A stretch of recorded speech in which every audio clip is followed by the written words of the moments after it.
Welcome back to my YouTube channel study centre. तो आज की इस वीडियो में हम कुछ चीज़ें डिस्कस करेंगे, जैसे कि जो जेके एसएसबी के एग्ज़ाम होने वाले हैं, जो कि लेफ्टिनेंट गवर्नर मनोज सिन्हा ने बोला था कि अक्टूबर के महीने में होने वाले हैं, उसके रिलेटेड हम बातें करेंगे। और उसके अलावा जो स्कैम के रिलेटेड न्यूज़पेपर्स पे बातें आ रही है कि जो पंचायत अकाउंट असिस्टेंट का एग्ज़ाम था वो भी कहीं ना कहीं उसमें भी स्कैम हुआ था, फॉरेस्टर का एग्ज़ाम, यहाँ तक कि जो हमारा जम्मू एंड कश्मीर का लीडिंग न्यूज़पेपर है डेली एक्सेलसियर, उसमें यह भी दिया हुआ था कि जो फॉरेस्टर का एग्ज़ाम है उसके लिए एडवांस बुकिंग चल रही है। तो ये सब चीज़ें हम यहाँ पे डिस्कस करने वाले हैं। उसके अलावा जो न्यू एजेंसीज़ यहाँ पे हायर करने की बात की गई थी, जो ई टेंडर रखा गया था जेके एसएसबी ने, और last but not the least exam calendar कब तक आ सकता है, एग्ज़ाम कब तक हो सकता है, इन सब चीज़ों के बारे में हम यहाँ पे डिस्कस करेंगे। तो एंड तक बने रहिए, हम यहाँ पे हर एक चीज़ को डिस्कस करने वाले हैं। तो देखिए, सबसे पहले हम बात करेंगे जो र्यूमर्स चल रही है, जो एग्ज़ाम्स को लेकर, एजेंसीज को लेकर, एग्ज़ाम कैलेंडर को लेकर र्यूमर्स चल रही है या हकीकत है, जो भी है वो सब चीज़ें हम यहाँ पे डिस्कस करेंगे। देखिए, सबसे पहले कुछ ही दिन पहले जो जम्मू एंड कश्मीर का लीडिंग न्यूज़पेपर है डेली एक्सेलसियर, देखिए इसमें बिल्कुल 100% श्योरिटी के साथ हम नहीं कह सकते हैं कि ये हो सकता है, लेकिन जो लीडिंग न्यूज़पेपर है डेली एक्सेलसियर उसमें था, तो मोस्ट प्रोबेबली ऐसा हो सकता है, ये बहुत ज़्यादा चांसेस है। डेली एक्सेलसियर में न्यूज़ थी कि जो पंचायत अकाउंट असिस्टेंट का एग्ज़ाम हुआ था वो भी लीक था, यानी वो भी एक स्कैम था। उसमें भी बोला गया था कि बहुत से पेपर्स को बदल दिया गया था, OMR शीट्स को चेंज कर दिया गया था। यानी अगर मैं एक वर्ड में बात करूँ तो जो पंचायत अकाउंट असिस्टेंट का एग्ज़ाम हुआ था, जिसमें बच्चों ने, एस्पायरेंट्स ने ज्वाइन भी कर दिया, उनको सैलरी तक मिल गई, तो उसमें भी कहीं ना कहीं कुछ न कुछ स्कैम हुआ है। उसके अलावा इसमें यह भी बात बोली गई थी कि जो फॉरेस्टर का एग्ज़ाम, जिसके लिए खाली अभी फॉर्म भरे गए हैं, कुछ ही दिन 10 दिन पहले इसके फॉर्म तब तक भरे जा रहे थे, यानी 10 दिन पहले तक इसके फॉर्म भरे जा रहे थे। इसके लिए भी ये बोला गया था इसी न्यूज़पेपर में डेली एक्सेलसियर में कि इसके लिए एडवांस बुकिंग चल रही है, यानी अभी से इसके लिए एडवांस बुकिंग चल रही है। जैसे कुछ मूवी नहीं होती है, उसी तरह का कुछ एडवांस बुकिंग इसके लिए भी चल रहा था। तो देखिए, हम यहाँ से एक चीज़ देख सकते हैं कि स्कैम जम्मू कश्मीर में किस लेवल का है। पहली बात, अब अगर इतना ज़्यादा स्कैम है, इसको ख़त्म करने के लिए एडमिनिस्ट्रेशन को बहुत हार्श कदम लेना चाहिए, तब जाके ये कहीं ना कहीं ये स्कैम ख़त्म होगा। अदरवाइज़ चीज़ें इसी तरह चलती रहेंगी। अब देखिए, एक तरफ से अगर इंक्वायरी रिपोर्ट्स, इंक्वायरी कमेटीज़ चल रही थी, ये सब चीज़ें चल रही थी, दूसरी तरफ से ये कहा जा रहा है कि फॉरेस्टर के लिए एडवांस बुकिंग चल रही है। तो क्या फ़ायदा है इन कमेटीज़ का, इन इंक्वायरी कमेटीज़ का, वगैरह वगैरह का कोई भी फ़ायदा नहीं है, जब तक इस स्कैम को कम्प्लीटली यहाँ पे रिजेक्ट ना कर दिया जाए, ख़त्म ना कर दिया जाए। तो ये थी पहली चीज़ जो कि डेली एक्सेलसियर में थी, जो मैंने आप तक पहुँचाई। दूसरी बात यहाँ पे क्या थी कि जो टेंडर, जो बिड दी गई थी, यानी जो टेंडर रखा गया था रिक्रूटिंग एजेंसी को हायर करने के लिए जेके एसएसबी के दौरा, उसके लिए डेट्स, डिफरेंट डेट्स अनाउंस की गई थी। तो जितने भी कंपनीज़ थी, रिक्रूटिंग एजेंसीज़ थी, जिन्होंने पेपर कंडक्ट करने के लिए अपनी प्रेजेंटेशन दी थी, जेके एसएसबी ने सबको रिजेक्ट कर दिया, यानी कोई भी सेलेक्ट नहीं हुआ। जो पहली वाली रिक्रूटिंग एजेंसीज़ थी, जिनको जेके एसएसबी ने इन्वाइट किया था, जिन्होंने अपना टेंडर दिया था, जिन्होंने अपना टेंडर पेश किया था, रिप्रेजेंटेशन पेश की, तो कोई भी जेके एसएसबी ने किसी भी रिक्रूटिंग एजेंसी को उसमें सेलेक्ट नहीं किया।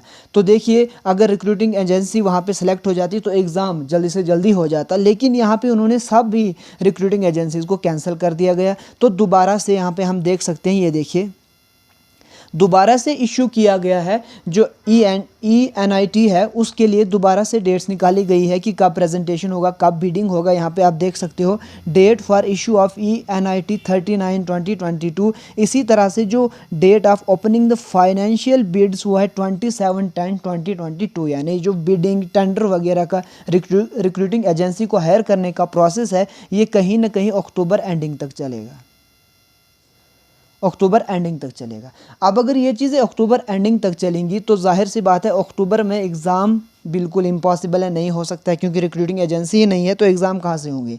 अब अगर अक्टूबर एंडिंग तक ये चीज़ें चल रही है, मान के चले हम कि अक्टूबर एंडिंग तक सारी चीज़ें अगर हो गई, स्मूथली चलती रही जिस तरह से चल रही है, तो हम मान के चले कि अक्टूबर एंडिंग तक रिक्रूटिंग एजेंसी को जेके एसएसबी हायर कर लेगा, यानी सेलेक्ट कर लेगा। लेकिन फिर भी उनको चीज़ों को फाइनलाइज करने के लिए एट लीस्ट 10 to 15 डेज़ लग जाएंगे।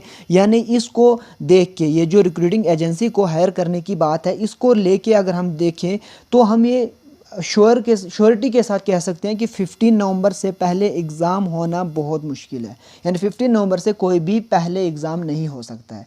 अब अगर 15 नवंबर से, वो भी मैं बोल रहा हूँ, अगर सब चीज़ें राइटली चली, स्मूथली चली, तब जाके पॉसिबिलिटी है कि 15 नवंबर से एग्ज़ाम स्टार्ट हो सकते हैं।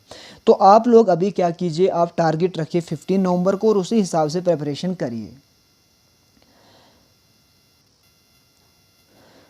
अब देखिए, अगर मान के चलते हैं कि अगर 15 नवंबर से भी एग्ज़ाम स्टार्ट हो गया, तो जम्मू कश्मीर में इतना ज़्यादा इंफ्रास्ट्रक्चर भी नहीं है कि 1 या 2 दिन में एक एग्ज़ाम को कंप्लीट कराया जाए। JKPSI की बात करें, फाइनेंस अकाउंट असिस्टेंट की बात करें, ये 2 एग्ज़ामिनेशन है, इनमें अराउंड, अगर फाइनेंस अकाउंट असिस्टेंट की बात करें, अराउंड 2 लाख बच्चे इसमें एलिजिबल हैं जिन्होंने एग्ज़ाम फॉर्म भरे हैं, जो कि एग्ज़ाम देंगे। और JKPSI में भी सेम ही है, अराउंड 1 लाख के आसपास।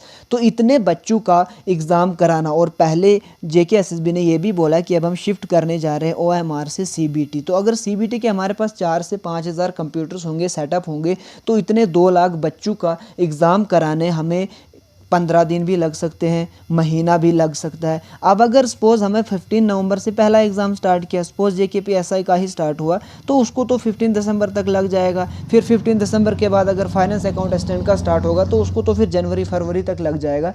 तो इस तरह से जितने भी देखिए एग्ज़ाम कितने आगे लैंड अप है, कितने लाइन में खड़े हुए हैं, मैं आपको एक थोड़ा सा रिव्यू दूंगा। देखिए, सबसे पहले हो गया JKPSI का, फिर हो गया फाइनेंस अकाउंट असिस्टेंट का, पटवारी का है, VLW का है, जो है फाइनेंस इंस्पेक्टर का है, फाइनेंस सब इंस्पेक्टर का है। तो इतने एग्ज़ाम्स पॉसिबल नहीं है, जो हमारे पास इंफ्रास्ट्रक्चर है जम्मू कश्मीर के उसमें पॉसिबल नहीं है कि इतने एग्ज़ाम्स जल्दी कराया जाए। फिर भी देखिए, आप लोगों को यहाँ पे पॉजिटिव चीज़ें सोचनी है, आपको लेना है कि यहाँ से पॉजिटिव क्या निकल रहा है। सबसे पहला पॉजिटिव आपको यहाँ से ये निकालना है कि जो भी चल रहा है, कहीं ना कहीं लेकिन बात हो रही है ना स्कैम की, कहीं ना कहीं कुछ न कुछ लोग पकड़े तो जा रहे हैं, बोला जा रहा है कि हम स्कैम के ख़िलाफ़ चीज़ें करेंगे, कहीं ना कहीं स्कैम के रिलेटेड बातें बाहर आ रही है जो आज से पहले नहीं आती थी। दूसरी चीज़, आपको टाइम मिल रहा है। मैं जानता हूँ आपको ये बात बिल्कुल भी अच्छी नहीं लगेगी, आप सोचोगे हमें टाइम का क्या करना है, पहले से ही 3-3 साल हमारे ज़ाया हो गए, वो बात भी सही है। लेकिन फिर भी आप इसको पॉजिटिव ले लीजिए कि आप बोले अगर हम पहले टॉप 100 में थे, टॉप 1000 में थे, अब हमारे पास और टाइम है, तो हम अपनी प्रिपरेशन को और एक स्टेप ऊपर लेके टॉप पे आएंगे, यानी टॉप 5 में आएंगे, टॉप 10 में आएंगे, टॉप 20 में आएंगे। तो आप बिल्कुल इस तरह से प्रिपरेशन कीजिए और इन दोनों चीज़ों को आप पॉजिटिवली ले लीजिए। लेकिन यहाँ पे एक प्रॉब्लम है, इन दोनों पॉजिटिव चीज़ों के साथ भी प्रॉब्लम क्या है। देखिए, अगर स्कैम है, स्कैम में बाहर लाया जाए स्कैमर्स को। अब अगर JKSSB के ऑफिशियल्स कुछ अगर मुलविस है, उनको बाहर लाना चाहिए। अब अगर मुलविस है, तो उस टाइम का जो चेयरमैन है उसको जवाबदेह होना चाहिए, उसको रिस्पॉन्सिबिलिटी होनी चाहिए कि ये सब उसके अगर टेनओवर में ये सब चीज़ें चल रही थी तो उसको पता क्यों नहीं चल रहा था। दूसरा, अगर टाइम की बात करें, हर इंसान, टाइम देखिए कीमती चीज़ है। अगर आपने प्रिपरेशन किया 2 साल से, तो और ज़्यादा टाइम अगर आपको मिलेगा, आप ज़्यादा अच्छे से नहीं पढ़ पाओगे, बल्कि आप लोग डिप्रेस्ड फील करोगे। लेकिन आपको ऐसा नहीं करना है, आपको कंटिन्यूसली अपनी प्रिपरेशन करती रहनी है। तो ये थी कुछ चीज़ें जो हमने डिस्कस की। पंचायत अकाउंट असिस्टेंट का जो पेपर लीक की बात चल रही थी, फॉरेस्टर के एडवांस बुकिंग के बारे में बात चल रही थी, और JKSSB का कब तक एग्ज़ाम हो सकता है वो, और जो ई-टेंडर ऑलरेडी निकला था उसको रिजेक्ट कर दिया गया। अब दोबारा से ई-टेंडर के लिए नोटिस जारी की है, दोबारा से कंपनीज़ को इनवाइट किया है, इसमें भी टाइम लगेगा, अक्टूबर का पूरा महीना चले जाएगा, फिर कब तक फाइनलाइज होगा। तो ये लंबा प्रोसेस है। आप लेकिन जो भी एस्पायरेंट्स है वो पढ़ो, कंटिन्यूसली करो, क्योंकि आप बहुत आगे पहुंच चुके हो। अब अगर आप छोड़ोगे तो आपका लेवल बिल्कुल ज़ीरो हो जाएगा। तो यहाँ पे चीज़ों को छोड़ना नहीं, बल्कि कंटिन्यू करना है। तो यहाँ पे देखिए, मैं ये चीज़ें जो बोल रहा हूँ, बोलना बहुत आसान है लेकिन करना बहुत मुश्किल है। ये मैं आपको एक बार फिर से बोलूँगा, क्योंकि मैं बोल रहा हूँ आपको स्ट्रेटजी को कंटिन्यू कीजिए, अपनी प्रिपरेशन को कंटिन्यू कीजिए, लेकिन इतना ज़्यादा आसान नहीं होता है। बहुत सी डिस्ट्रक्शंस आ जाती है। जब आप एक बार एग्ज़ाम को क्वालिफाई करके वो स्क्रैप हो जाए, स्क्रैप होने के बाद आपको फिर से श्योरिटी नहीं है कि कब एग्ज़ाम हुआ। चलो मैं मानता हूँ एग्ज़ाम में स्कैम हुआ था, स्कैम के बाद ठीक है, अब अगर उसको स्क्रैप कर दिया गया वो भी ठीक है। कहीं ना कहीं बहुत जो एस्पायरेंट्स थे जिन्होंने अपनी मेहनत से किया था, स्क्रैप उनके लिए नुकसान था, लेकिन फिर भी अगर टाइमली एग्ज़ाम ले लिया जाए तो वो बच्चे दोबारा से टॉप कर सकते थे। लेकिन लेकिन अब अगर उनको यही 5 महीने लगते हैं, 3 महीने लगते हैं, तो उनका जो डिप्रेशन है वो और ज़्यादा बढ़ेगा, डिप्रेस्ड फील करेंगे। तो इन चीज़ों को एडमिनिस्ट्रेशन को भी देखना चाहिए, लेकिन आप अपने एंड से ये कोशिश कीजिए कि अपनी प्रेपरेशन को कम मत होने दीजिए। नवंबर को टारगेट लेके आप कंटिन्यूसली प्रेपरेशन कीजिए, बाकी कुछ मत सोचिए। ये समझिए कि नवंबर 15 को हमारा एग्ज़ाम है, उसी हिसाब से आप पढ़िए, चीज़ों को रिवाइज़ कीजिए। जो पिछले एग्ज़ाम्स में आपसे गलतियाँ हुई थी उनको इम्प्रूव कीजिए। इम्प्रूव करने के बाद, क्योंकि एक बार अगर एग्ज़ाम कैलेंडर आ गया तो उसके बाद आपसे प्रेपरेशन नहीं होगी, उसके बाद आपको सिर्फ़ और सिर्फ रिवाइज़ करने आएगा, रिवाइज़ पे फोकस करना होगा। तो आज आपके पास टाइम है कि आप नई चीज़ें पढ़ लो, जो भी आपको रह गई है पीछे।